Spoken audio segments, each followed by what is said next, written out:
Today we're going to talk about Jenkins and the Jenkins plugin pipeline.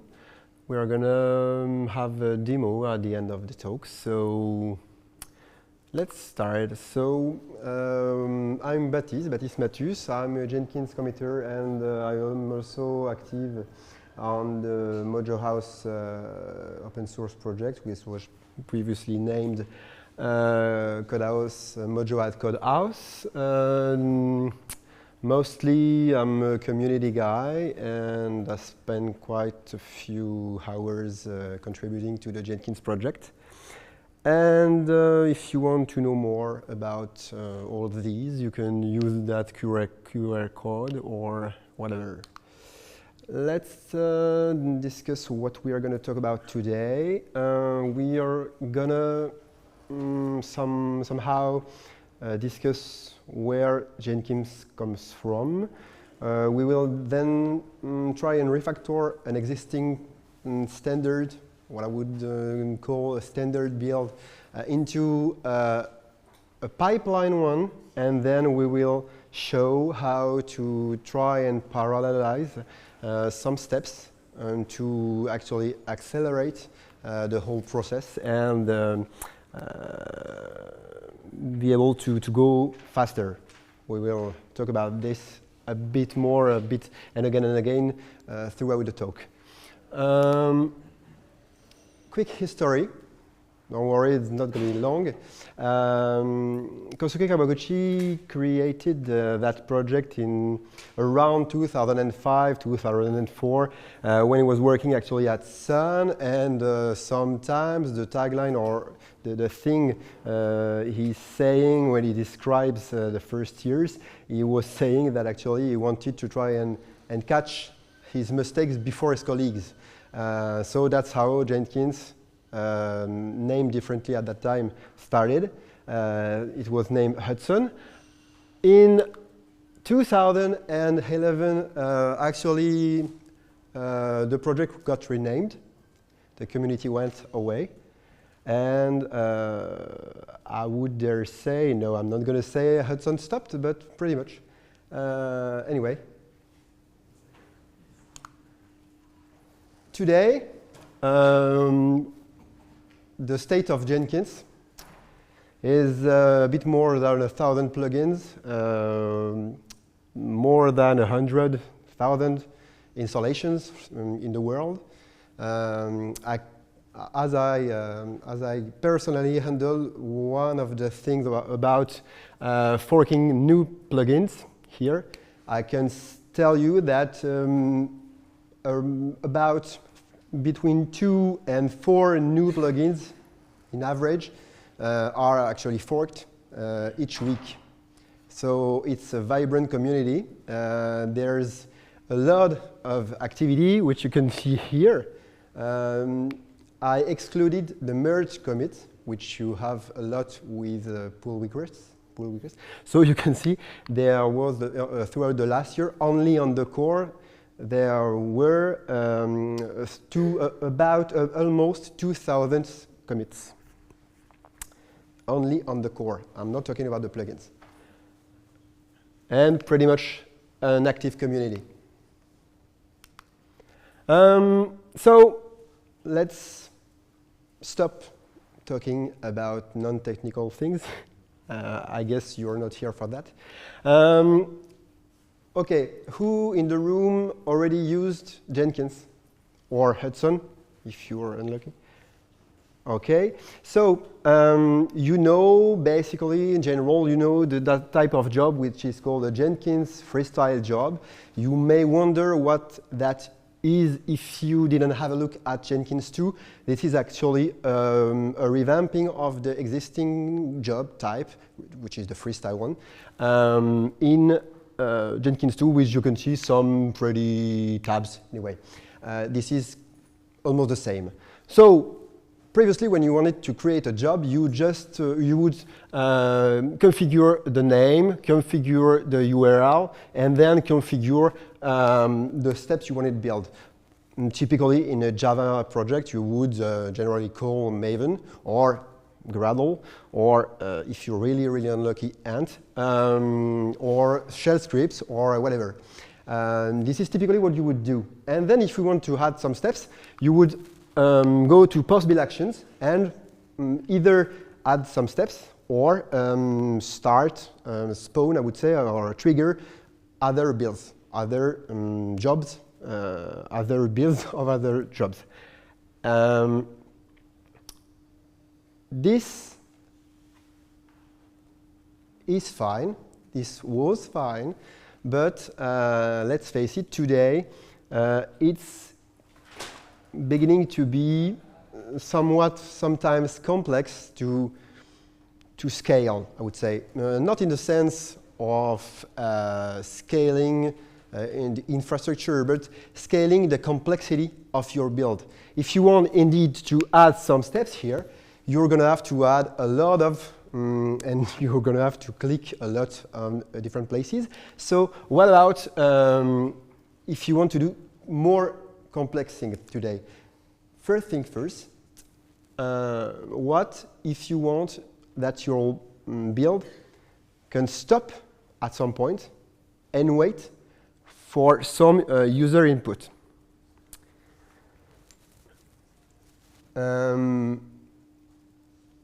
That's going to be pretty much difficult today. I can tell you, I know Jenkins pretty well, and doing this today with Freestyle Jobs is going to be kind of hard, if not impossible. So, yeah.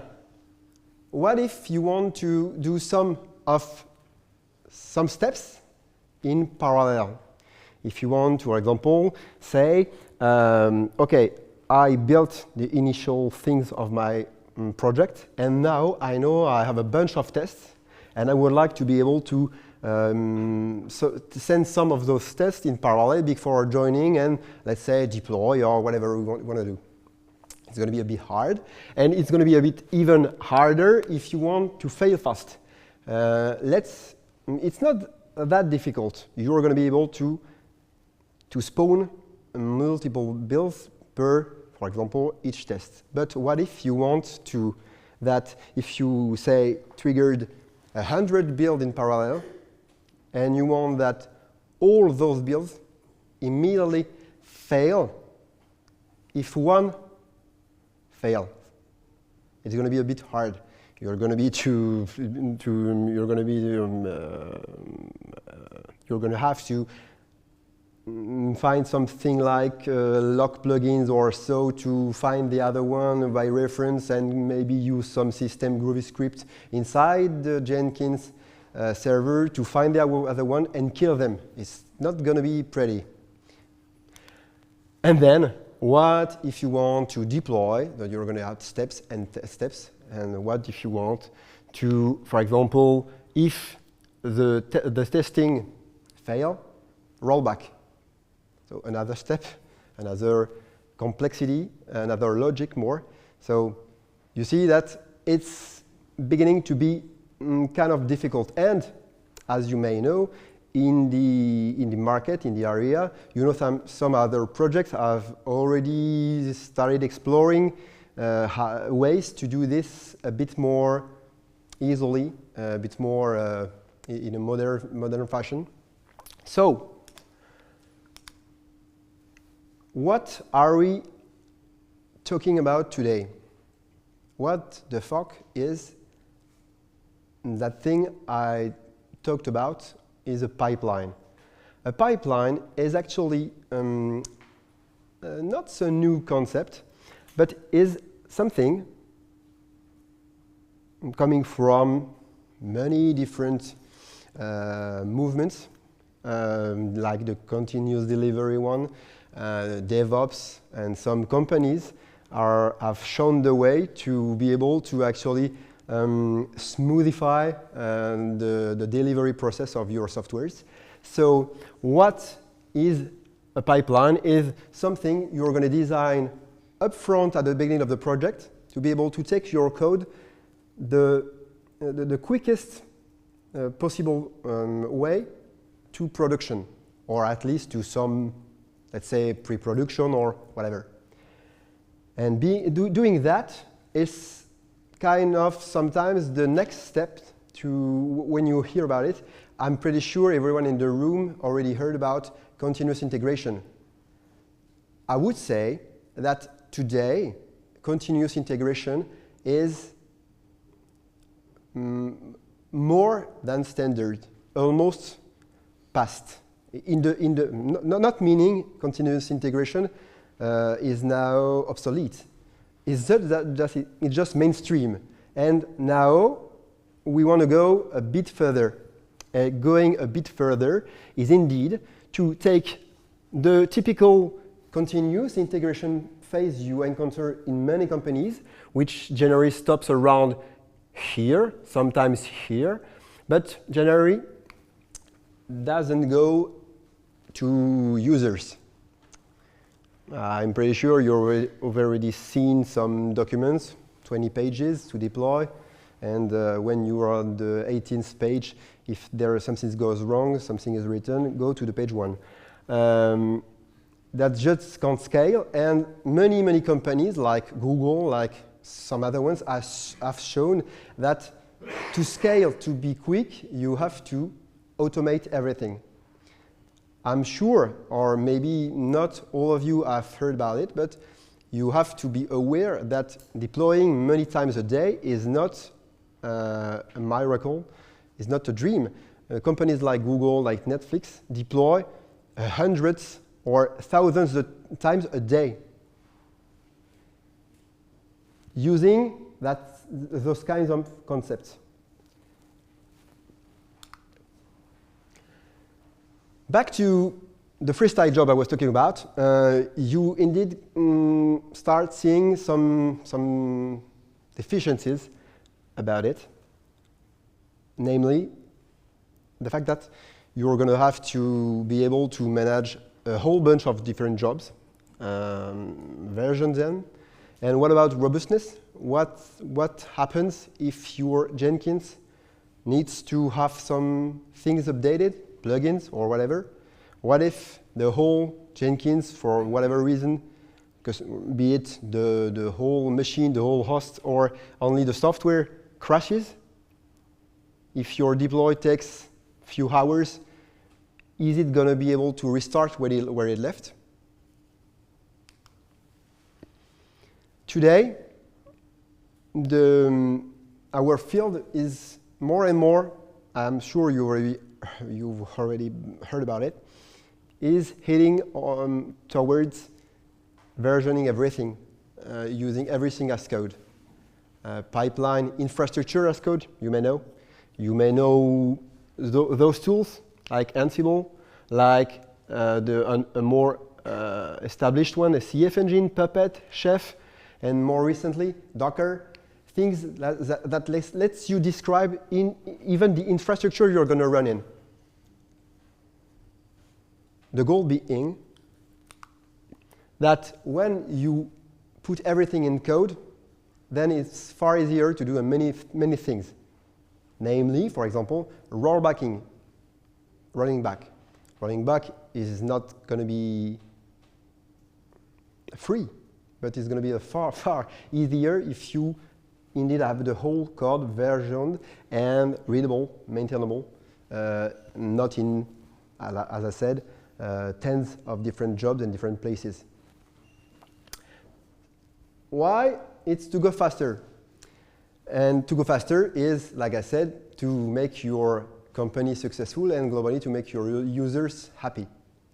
Because if you are able to shorten your feedback loops, you're going to be able to reorient, to retarget the thing you want to do, thanks to that feedback. So what's the answer of that question? That question actually boils down to things coming from the lean manufacturing, which has been adapted by Tom and Mary Polpendick in the so-called lean software development book and movement, I would say. A commit you've pushed, which is not in production, is stuck. And what does the industry, the manufacturing, generally do with commits, where it's stuck. They generally want to avoid them. Okay? That's why. Okay, let's now talk about more technical things. To try and answer those questions, the Jenkins project has now a new plugin. I would dare say even a kind of plugin ecosystem, which are going to make you able to use scripts, high-level scripts, using domain-specific languages. You're going to be able to extend it. It's going to be durable. What does it mean? Pausable. What does it mean? Durable. It means that each steps of your script is going to be robust in the sense that if Jenkins crashes or if Jenkins reboots, the script will start over where it left. That's one of the cool features of the Pipeline plugin. So, how does it work? Here is the equivalent of the Freestyle Job I showed some minutes ago. It's, if you're used to the Jenkins UI or to the Hudson UI, because it's actually very similar, since there was some UI refactoring, but the concept, the base concepts are actually kind of the same still today. It's kind of simple. You have a high-level step expressing here that you want to clone, you want to retrieve the sources located there in this source control management tool using Git. Then you're going to retrieve a handle to different tools declared in Jenkins, which you typically use. If you already declare a step in Jenkins, you know there's a combo box where you can select the Maven version or the JDK version. Here, you retrieve those. Then you declare your environment, and then you typically use a shell step, or soon, probably a MVN step, which doesn't exist yet, but is about to come. I don't know if you like it, but I do, and I can say that because I have been following that project for about a year now. That's pretty cool because you can express more complex things in quite a dense way, while staying readable and maintainable, because versioning that is kind of obvious and easy. Okay, now what if I want to optimize or complexify? How to answer to the question I asked a few minutes ago about how to stop a job, a build, waiting for some user input. With the Pipeline plugin, you use just input, some message, and done. The job is going to stop. What's kind of neat, if you know Jenkins a bit, is that actually that is not even going to use an agent. It's not going to use a slave or an agent. By the way, if you heard about it, since Jenkins 2,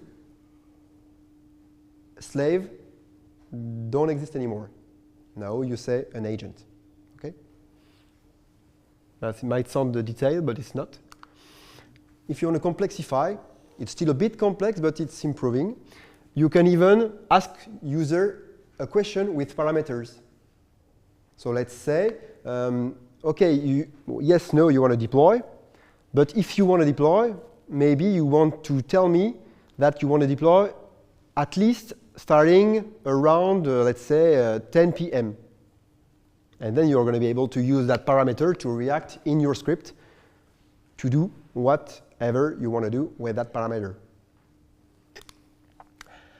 How to, now you maybe started to understand that you're going to be able to do more complex things.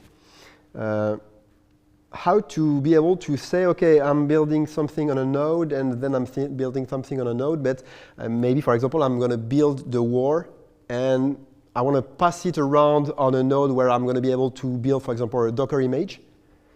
It's simple. You use that high-level step when you have a high-level name, logical name of what you are actually putting aside, storing, and you're going to be able to use then that simple step unstash everywhere you need what you previously stashed in the next steps of your build.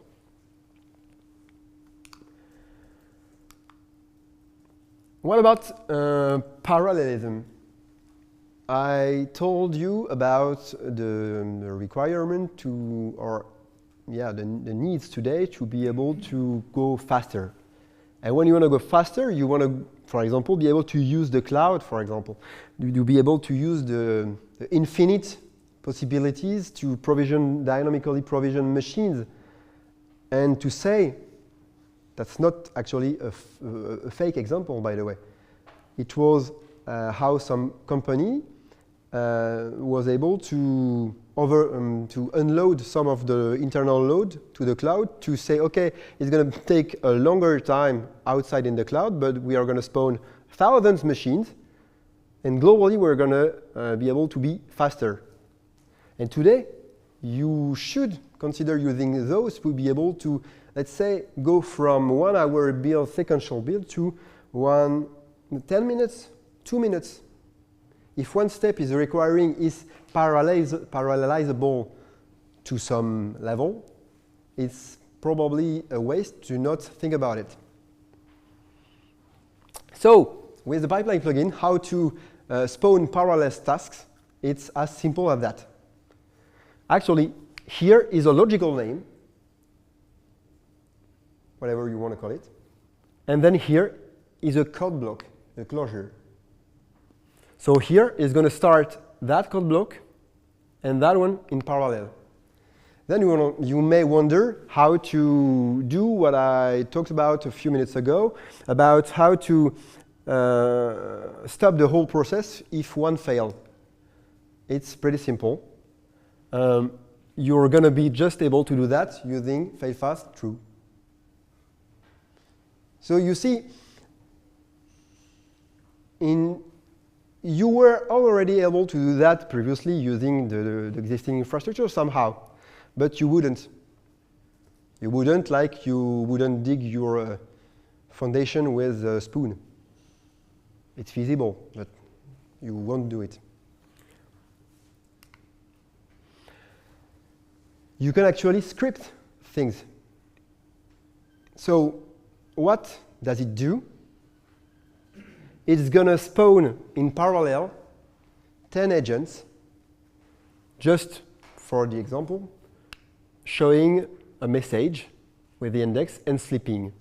But that is going to happen in parallel, depending on how you configure your infrastructure, as if you have enough agents available, or if you're able to dynamically provision them. Okay?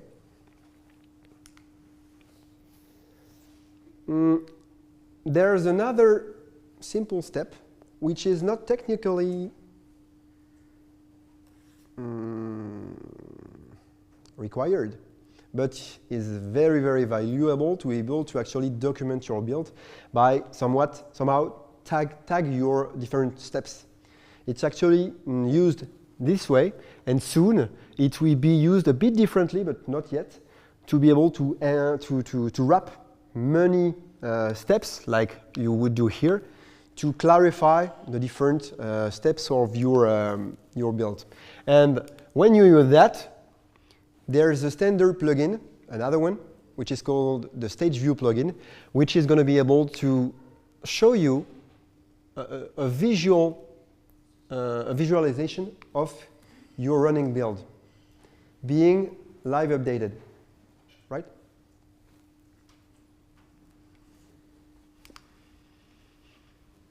But then again,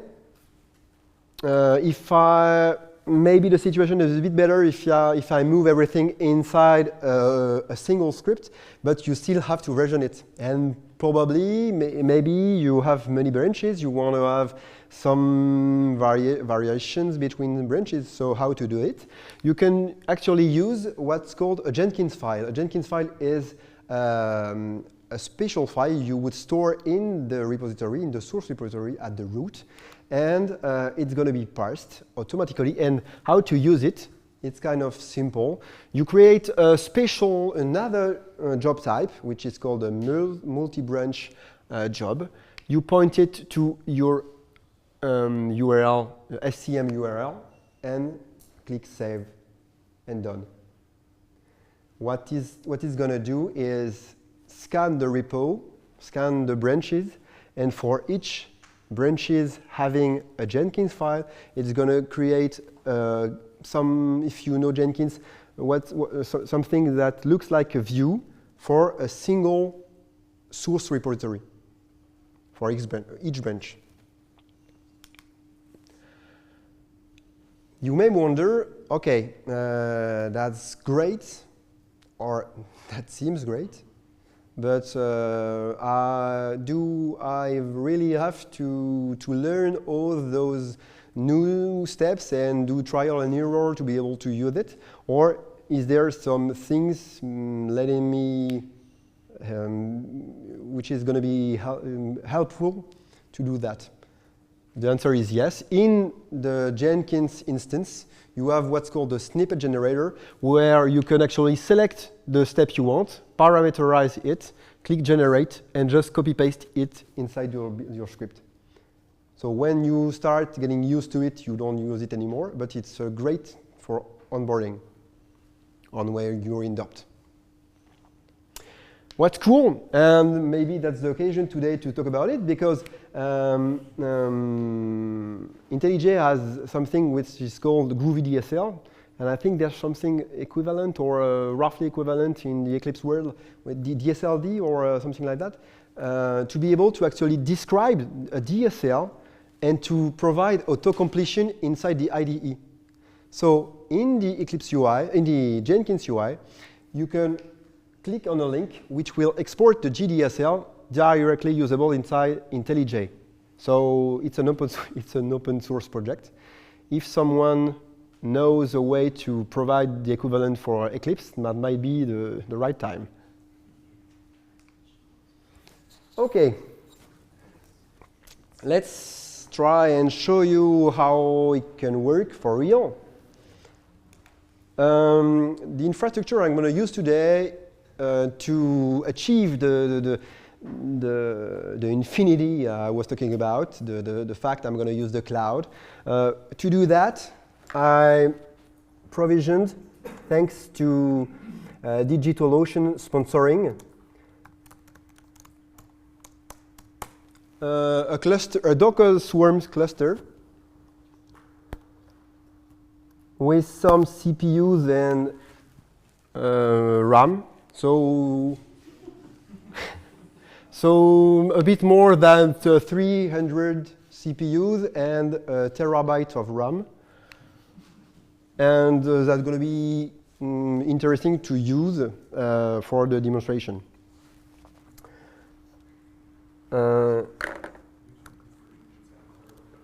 Okay, what I am going to show you now is refactoring of the simple pipeline build I showed you into a parallelize one. So I'm going to do a very, very simplistic approach. I'm going to pre-build things. Then I'm going to try and spawn an agent for for all the tests, starting with A, starting with B, starting with C. So at the worst, I'm going to spawn only 26 agents in the same times to test Jenkins. Here's the code, the pre-built code. And here's the interesting part. I'm just doing something really, really naive. for A to Z, I'm creating a map, which is, I remind you, a logical name for A test, B tests. And for each one, for each closure, I pass a node, which I labeled demo, unstash prebuilt, and then build what I want to do with, if you know Maven, I'm going to only build the test starting with the current ladder. And then I'm going to just take that and pass it to parallel and let it work.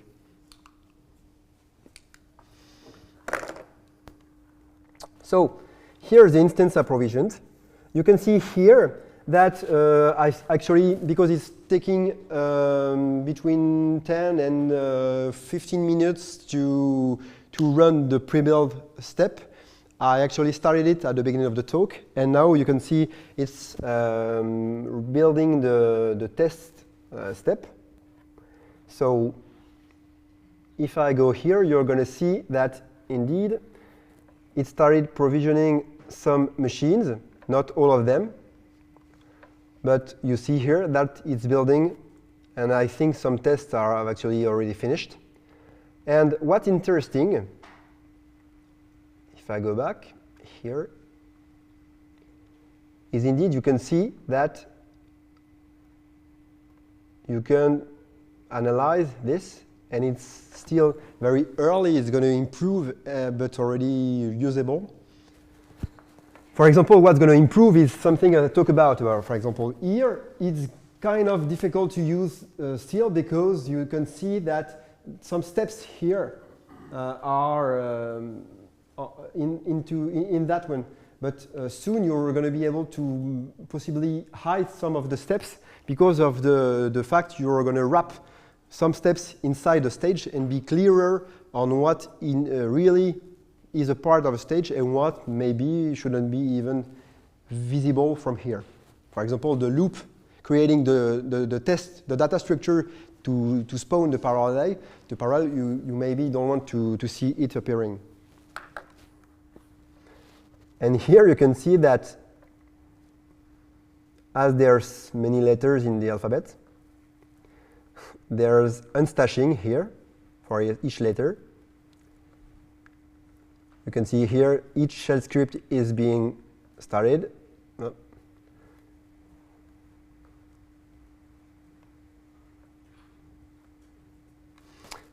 And be done. I'm going to show you a simple one.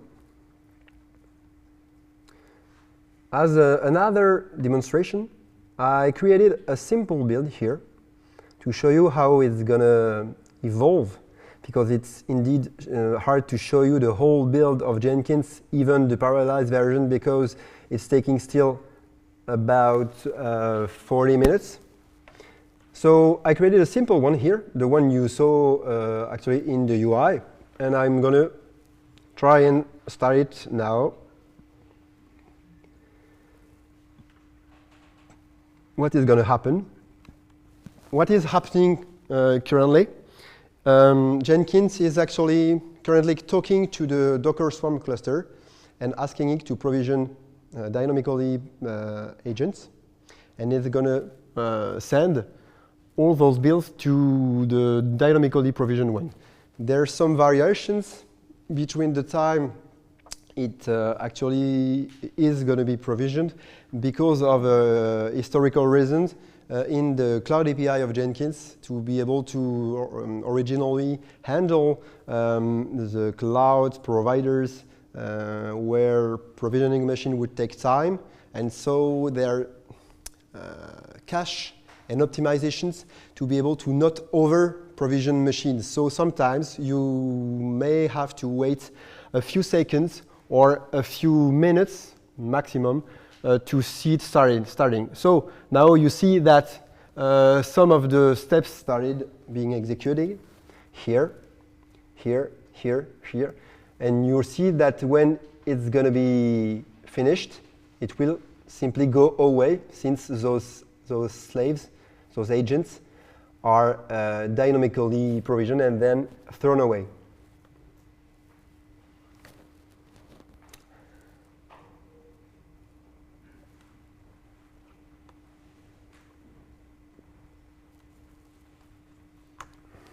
So, time to wrap it up. Some gotchas. Some are going to be pretty soon, hopefully, fixed. That one is an issue for most of us.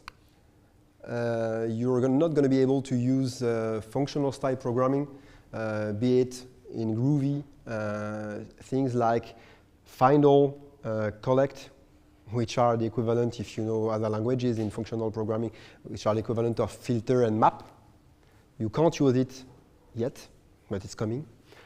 That can be a problem because actually what I didn't talk about a lot is that pipeline scripts are secure by default. So you can't use whatever you want. It's going to trigger a security exception, and the administrator of the instance here is going to have to approve some of the special functions you're using. So that whitelisting can take some iterations, but once you've done it, you're going to be able that's going to be less cumbersome. And finally, for architectural reasons, the existing plugins couldn't be immediately compatible with pipeline. So most of us have to be explicitly supporting pipeline by fixing things, because sometimes it's not actually supporting pipeline, it's actually fixing something that was previously invisible due to the design of Jenkins. And yes. What's coming in the Jenkins community at large and in the pipeline more precisely? You may have heard about Blue Ocean. BlueOcean.io is going to be public in few hours from now. So it's going to be interesting to look at it. It's a real new UI, kind of revamping the whole UI of Jenkins using modern technologies, modern client-side technologies like Redux, React, and something like that. Visual designing is coming. There are already many proof of concepts of that. IDE support, as I've already talked about, is coming too.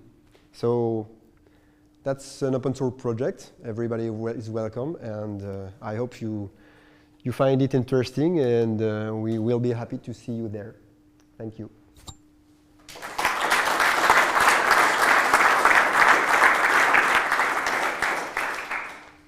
Are there any questions?